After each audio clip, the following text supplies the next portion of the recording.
আসসালামু আলাইকুম রহমতুল্লাহি ওয়া বারাকাতুহু। সমস্ত প্রশংসা ও তারিফ সেই রব্বুল ইজ্জাত, যিনি ইহ জগৎ ও পরজগতের মালিক, সারাকুল কায়নাতের মালিক। সকালবেলায় চলে আসলাম বাগডাঙ্গার মোড়ে। এসেই দেখি একটা 12 কেজি ওজনের কাতলা।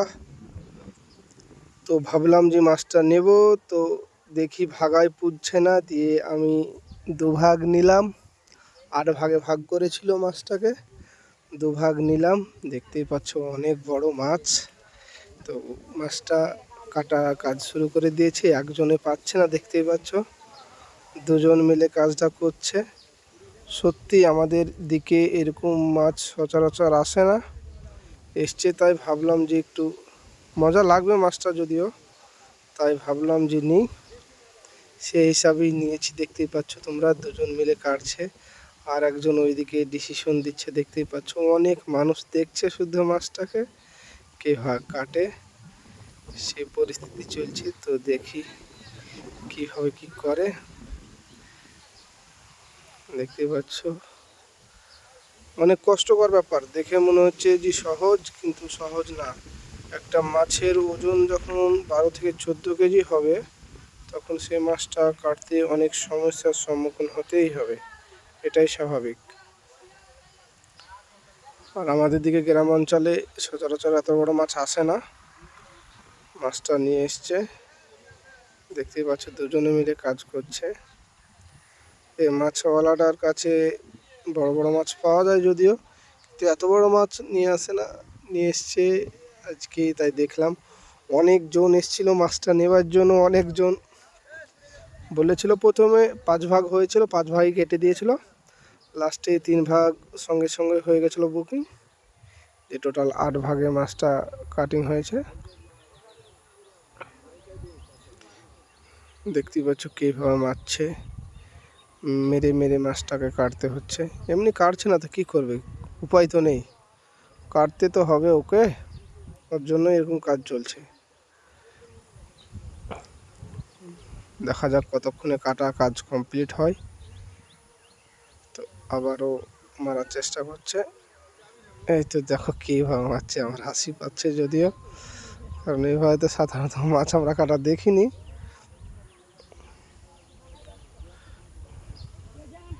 অনেক বড় মাছ। হ্যাঁ, আর মাছটার কেজি নিয়েছি 300 টাকা কেজি। এত বড় মাছ 300 টাকা কেজি বলেই 2 ভাগ নিয়েছিলাম।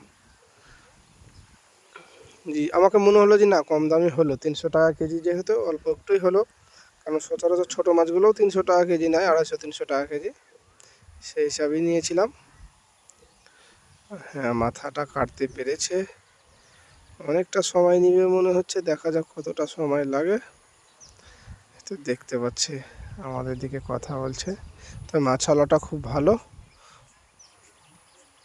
দেখতে পাচ্ছ, খুব মিশুক একটা মানুষ, খুব সুন্দর ব্যবসা করে।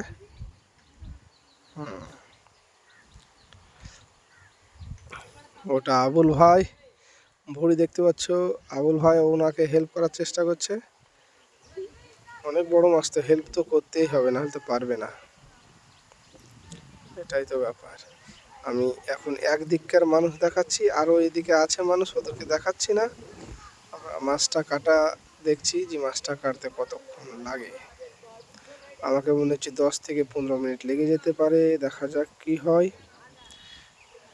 হ্যাঁ, এই তো 3 ভাগে বর্তমানে বিভক্ত হয়েছে, 3 ভাগে।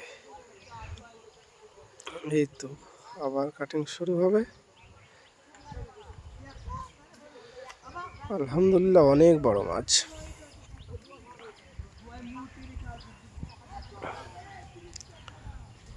দেখে কাটো ভাই, হাত জানে না কাটায়। আবুল ভাই তুমি হেল্প করো। তো আবুল ভাই হেল্প করছে ওকে। অনেক অনেক কষ্ট, মাছটা কাটতে অনেক কষ্ট, দেখতেই পাচ্ছ।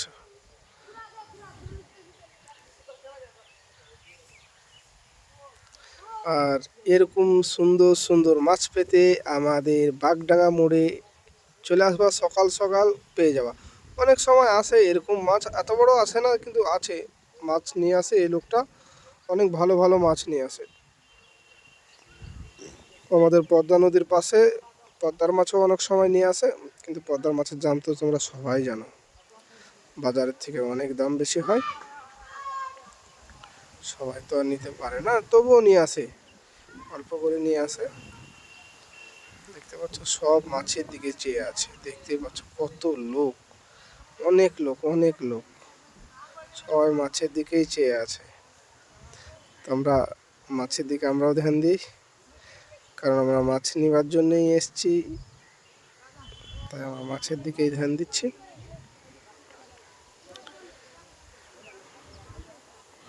অনেক কষ্ট হয়েছে বেচারি কাটতে, অনেক কষ্ট হচ্ছে, ওর জন্যই মনে হয় নিয়ে আসে না বড় মাছ, কারণ বড় মাছেও অনেক কষ্ট হচ্ছে, দেখতেই পাচ্ছ তোমরা, কি আর বলবো।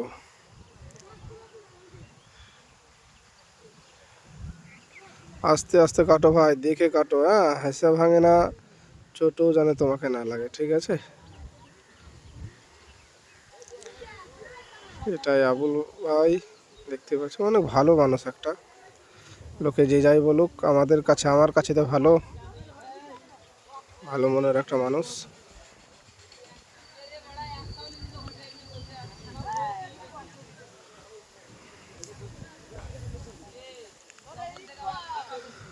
তো দেখা যাক কতক্ষণ নেই, যদিও টুকরা টুকরা হতে শুরু করে দিয়েছে, মনে হচ্ছে আর বেশিক্ষণ সময় লাগবে না, তারপরেও দেখা যাক কতটা সময় নেয়। আমি দেখলাম সব থেকে আশ্চর্যের ব্যাপার যে এখানে অনেক মানুষ রয়ে মাছটা কাটা দেখছে, অনেকক্ষণ সময় অলরেডি হয়ে গেছে, 6-7 মিনিটের মতো, তাও মানুষ একইভাবে স্থিরভাবে দেখছে। তবে মাছটাতে কোনো ডিম নেই, সব থেকে ভালো ব্যাপার এটাই, কারণ মাছটার যেহেতু 12 কেজি ওজন, ডিম থাকলে কিন্তু অনেকটা মাছটা দুর্বল হতো আর অনেক ডিমও হতো। আর মাছের ডিম না থাকলে পারে মাছের স্বাদ অটোমেটিকলি বেশি হয়, যারা মাছ সম্পর্কে জানো তারা তো বলতে পারবা, জি, ডিম ছাড়া মাছ একটু স্বাদ বেশিই লাগে। মনে হয় পদ্মার মাছ এটা হবে, জিজ্ঞেস করিনি যদিও, যাই হোক বড় মাছ বলেই নিয়ে নিয়েছি, অত ভাবিও নি, এই তো হলো ব্যাপার। আর আবুল ভাই তার বিলাইয়ের জন্য ওই পাখনাগুলো নিচ্ছে, যাতে তার বিলাইটা ভালো করে খেতে পারে, তার জন্যই সে নিচ্ছে। অনেকজন এসছে এখন, মাছটা চাইছে যে ভাই ভাগা নেই, তো অলরেডি ভাগা শেষ হয়ে গেছে, একটু আগেই ভাগাটা শেষ হয়ে গেল, মাছ কাটার সময় কিন্তু ভাগা 3টে বাকি ছিল, বর্তমানে সম্পূর্ণ ভাগা কমপ্লিট হয়ে গেছে। বাগডাঙ্গার মোড়ে যত বড়ই মাছ কাটুক না কেন, যাই করুক না কেন, এটা এমন একটা মোড় যেখানে সব কিছুই সম্ভব হতে পারে, কারণ এখানে সব রকম মানুষই থাকে, তার জন্য এখানে সব সময় তুমি 100-200 মানুষ সব সময়তেই পাবে, কারণ এটা হচ্ছে বিখ্যাত মোড়, বাগডাঙ্গার মোড়। দেখতে পাচ্ছ মাছটা কত পরিমাণে শক্ত, যে তাকে ডান্ডা দিয়ে কেটে আবার ঠিক করতে হচ্ছে। ঠিক আছে ভাই, তুমি দেখে কাটো, আবারও বলছি তোমাকে, তুমি একটু দেখে কাটো, ঠিক আছে?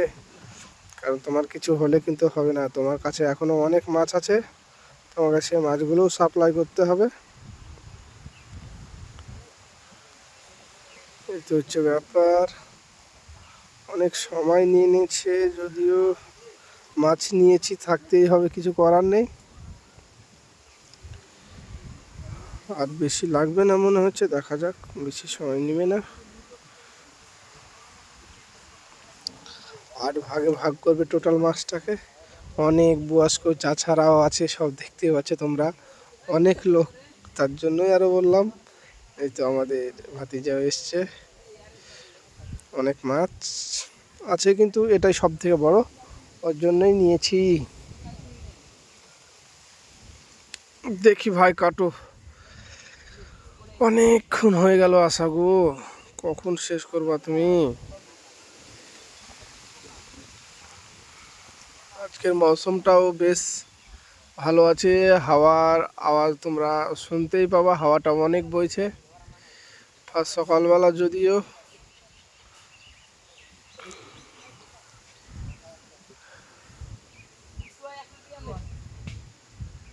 আর কি বলবো, উনি আমাকে জিজ্ঞেস করছে যে ভাই মাছের ভাগা আছে। আমি বলে দিয়েছি না ভাই, কারণ মাছের ভাগাটা অলরেডি শেষ হয়ে গেছে, আর কেউ চাইলেও পাবে না। অনেকজন এসে বলছে যে মাছের ভাগা আছে, তো মাছের ভাগা নেই। ওনাকে জানিয়ে দিলাম আবারও যে ভাই তুমি বলে দাও মাছের ভাগা নেই, কারণ মাছের ভাগাটা অলরেডি বুকিং হয়ে গেছে। কারণ মানুষকে কথা দিলে তো কথা রাখতেই হবে, তার জন্য কথা খিলাপ করা যাবে না। সবাই যেহেতু বলেছে তাই ওটাই করলো। অলরেডি কাটা শেষ।